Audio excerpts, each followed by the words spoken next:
Can an athletic commission be liable for failing to shut down an unlicensed combat sports event?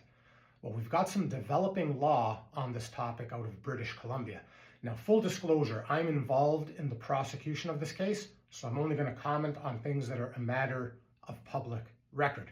But here's the background. About a year and a half ago, a young man named Lei Zhenwan was catastrophically injured in what was advertised as a light contact martial arts tournament. At that tournament, he received numerous hard blows to the head. He ended up having bleeding in the brain, a subdural hematoma, and he fell into a coma.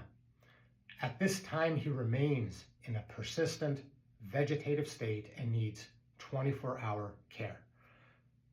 In the lawsuit, the BC Athletic Commission was brought into it with allegations being made that before this event took place, the commission had knowledge that this specific promoter was hosting events with concerning levels of contact, and that the commission told this promoter that they cannot host those kinds of events without being licensed, and that the promoter blazed ahead and decided to host these events anyways, and that is part of what led to this catastrophic outcome.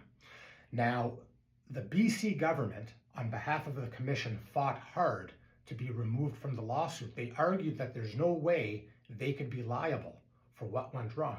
The court disagreed. The court found that in these early stages, they need to stay part of this lawsuit and that these allegations can be tested in court.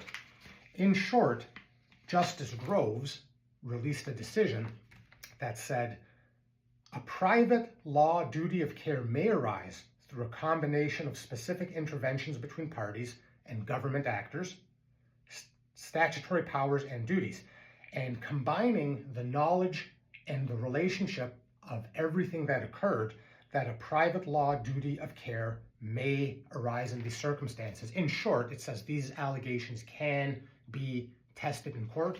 So we've got some interesting developing law here on potential commission liability in allegations of negligence.